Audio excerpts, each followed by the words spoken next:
How's it going, Critter Family? I hope you all are doing well. Today we're going over a video by Somidoodles, Somidoodles. This video is a short one titled Stop Leash Pulling with Prong Collar. So I saw this one, I guess, a long time ago. This is in my, my folder to watch later and go over. So we have a cute little German Shepherd puppy. Looks like a German Shepherd puppy. I'm not sure how old they are. It looks like they have a harness on.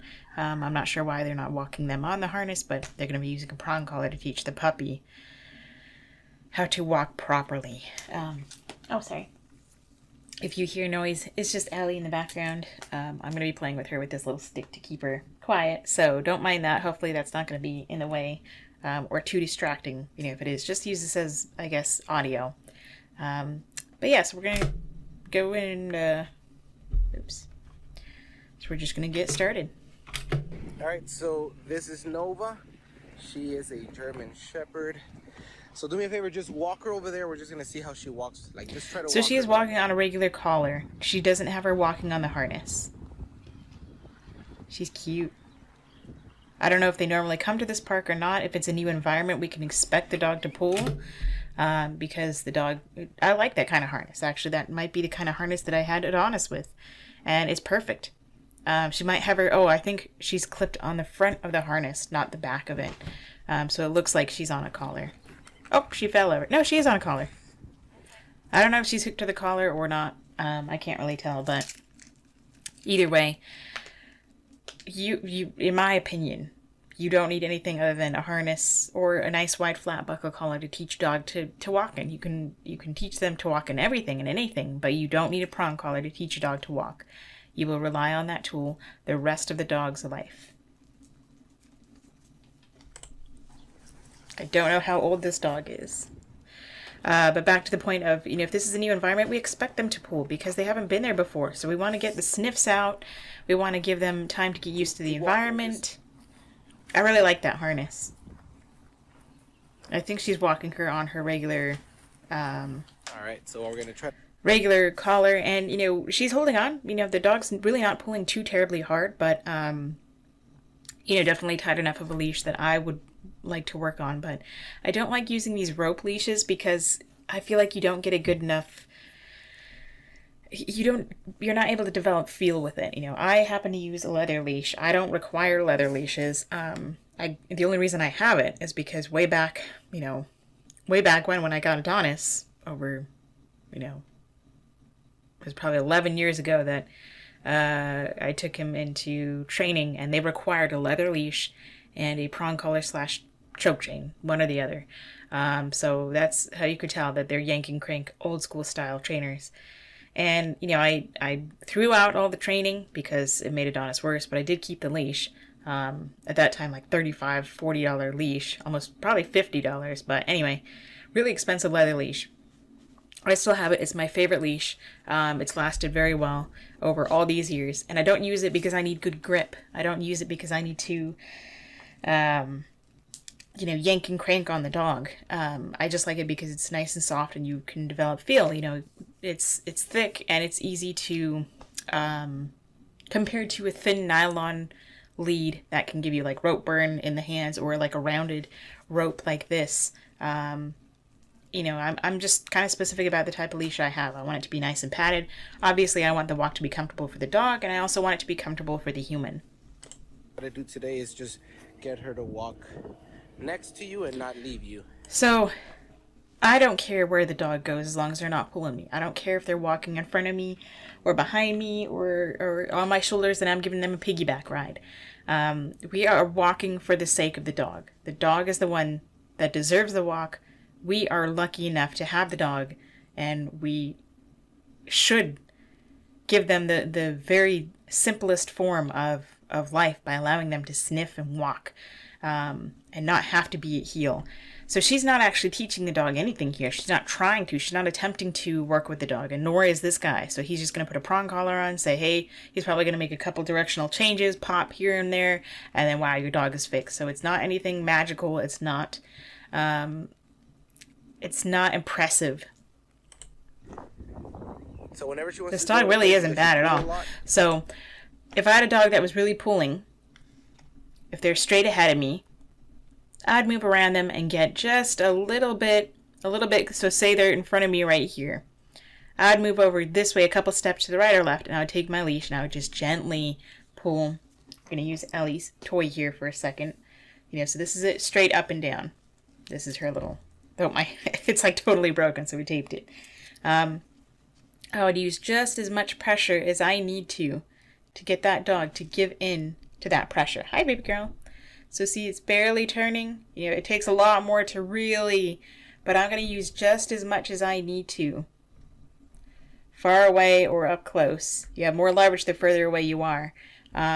Just this much to get them to take a step back in that direction. So if the dog is pulling this way and I do this and they move into it, the tension stops. They stop it themselves, or I make sure that I stop it. So say I'm pulling and they follow, I make sure to release that pressure. Because if I keep pulling this way and they're following it, then they're not going to get release of that pressure. So I always leave it a video in the description below of how I taught Adonis and how I teach every client to teach their dog to give into pressure and be soft on lead. And when the dog is soft on lead, the human has to be soft on lead. You need soft, quiet hands, not jerking and popping. Here you go, Allie girl. Alright, so. Cute little dog. I'm glad that the owner seems to have, she got her poop bag, she got her little bowl for water hooked up. I think that's great that she always keeps that with her. Collar, and we're just gonna walk her the same way we came, and then see what she does. Now, I don't know why he has his treat pouch like everybody else, because he's not gonna ever use it. Ouch! Jeez! Oh, okay, I did not know that the dog was gonna yelp. So he's one of these really big time, small time trainers who are abusive and aggressive and compulsive, using compulsion. So I will make sure to put a warning before this to let you know that the dog is going to yelp. I'll make a vocalization, yelp.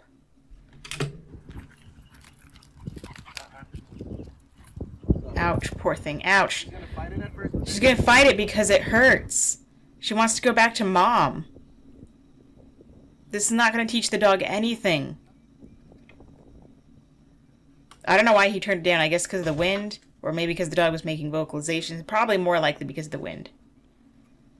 So of course she doesn't want to treat because she's over threshold and because you hurt her.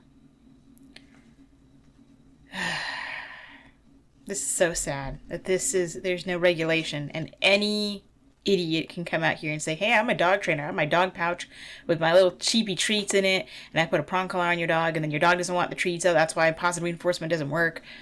Blah, blah, blah. Of course she doesn't want anything. Yeah, no, now I'm going to pull you to the treat because I'm an idiot, and I'm irritated that you're not making me look good. So right there, she doesn't feel any pressure, but that's because she's close to me. So what are we teaching her? It's like, okay, if you're close to me, you're good. No, you're teaching her that you are the slave driver and abusive and aggressive, and she is the slave. You are the master, she's the slave. You're teaching her learned helplessness. That's what she's learning. You might try to be teaching her, hey, stay close and it's all okay. It's all fine. I just made you yelp twice, but it's okay. It's all good. I'm going to damage your trachea and the blood vessels and the arteries in your throat. I might cause a collapsing trachea. But it's okay. It's okay. We're all good, because you're close by. And she didn't want to take the treat, so it's all good. He thinks he's teaching her that, and she's really learned helplessness. Ouch. Ouch. No, he is just straight up abusive. And I'm sure a lot of people will even people who use prong collars will be able to tell me in the comments that I'm correct. I might be a little bit more soft than most people, but I think they will even balanced trainers will be able to say this guy is an idiot. Ouch. God. So how long has he been working with her? Why did he switch from the rope to this looks like possibly a neoprene leash, which means he has more grip? We've been training for like about 15 minutes, and And she is exhausted and still stays as far away from him as possible.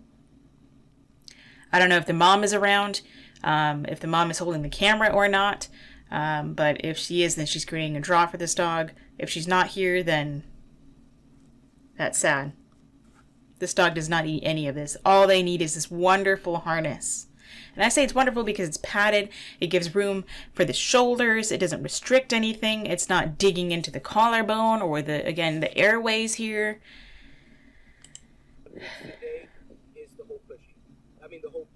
So he says we're going to fix today. What we're going to fix today. Fix as if your dog is there's something wrong with them or broken, as if it's on the dog. And then we're going to fix it today. Training is a process, not an event. I never tell anybody to expect, I'm not a 5-minute trainer. I tell them never to expect your dog to walk perfectly or anywhere near perfect within the first week, even. I taught Adonis, who used to pull much harder than this dog, on a harness, on a collar, on every type of tool possible, on every different leash possible, retractables, non-retractables, and it took us a year of doing the little two-step dance to teach him to, and now to that point, he didn't pull on a retractable. The reel back in a retractable leash, how, you pull it out and then it wants to go back in. That tension was enough to keep him still. I mean, I could literally, if I put this on his collar or even his harness and I just held onto this stick, as soon as he feels this much tension, he's not going to continue forward.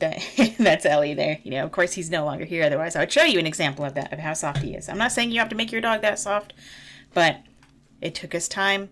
We took the time it took, and he was that soft. I could take a stick and put it in the ground and loop his leather leash around it on the back of his harness, and he would think he was stuck. Better right now. She has a prong collar right now. She's not doing better. She's trying to get away from you. It's learned helplessness.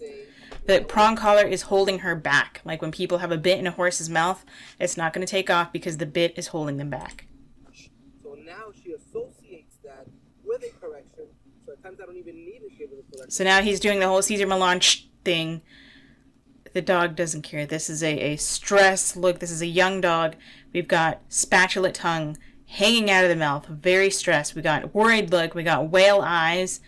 This dog is just so over threshold and so exhausted. Learned helplessness.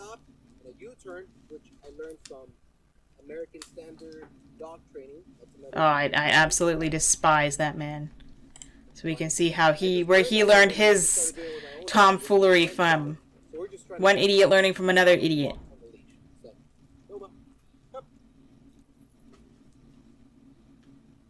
She's afraid of him. She doesn't want to go anywhere near him. She's looking for savior.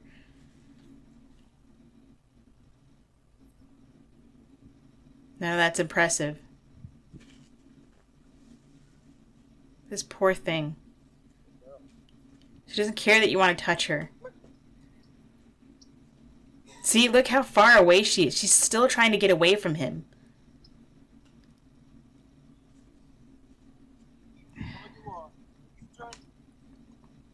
She's probably going to run into the dog now. Drag her. Ouch. So either she was just leaving me. So I just stayed back. Because you're abusing her. You're harming her. You're hurting her. I don't know how else to say it or how else to put it. You will never have trust with any dog, Mr. Somidoodles. Your own dog, a client's dog, a stranger dog. If you use these methods, you will never have any trust. If you did this to Adonis, which I was taught to do this exact thing, and pop him even harder, not just stop, he would redirect on you. He would come back and nip at your calves, and he had some sharp, strong little teeth, and he would leave some bruises, and that's how I learned this is not right. I never wanted to do it in the first place, but when you say, wow, my dog's really pulling, I need help, and you trust stupid people. Poor thing. That doesn't do anything.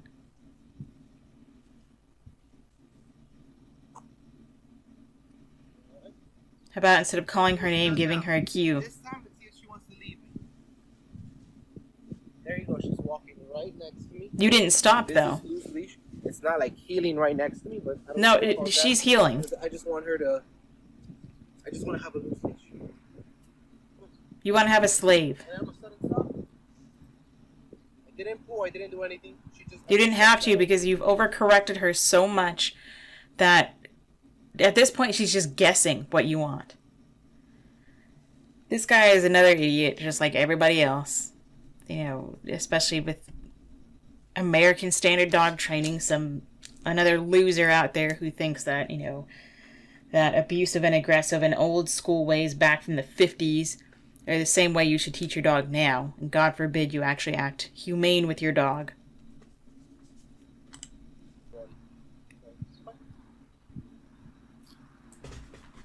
If you ever see someone treating your dog like this, whether it's training and you're paying them or not, you have every right to tell them to let go of your dog. You have the right to walk away. You have the right to tell them, do not touch my dog again.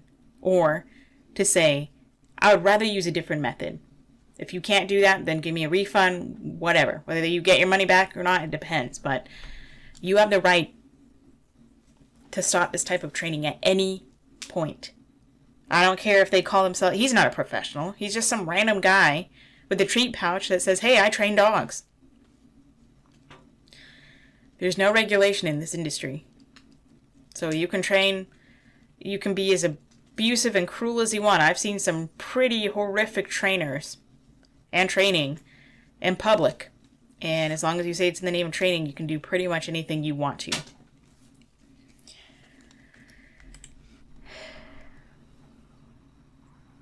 She doesn't want your touching and your petting. That could have been more of a correction to her. Alright, so that's it for today's video. That didn't do anything. She went to go run to Mom because I'm assuming Mom is the one holding the camera. And before she didn't go running to Mom because there was more distance and so less, less of a draw. So we're just going to end that here. If you like this guy and you want to follow him, then go follow him. Somidoodles on YouTube. I think he's just an abusive idiot. This was a really sad video. So I was not expecting to see him be this cruel and just outright. But then we see who his idols are. So anyway, let me know what you think of this video. Go say how do you do to your little critters. Say how do you do for me. Give them some kind of loving that they appreciate. And until next time, practice peace, patience, and positivity.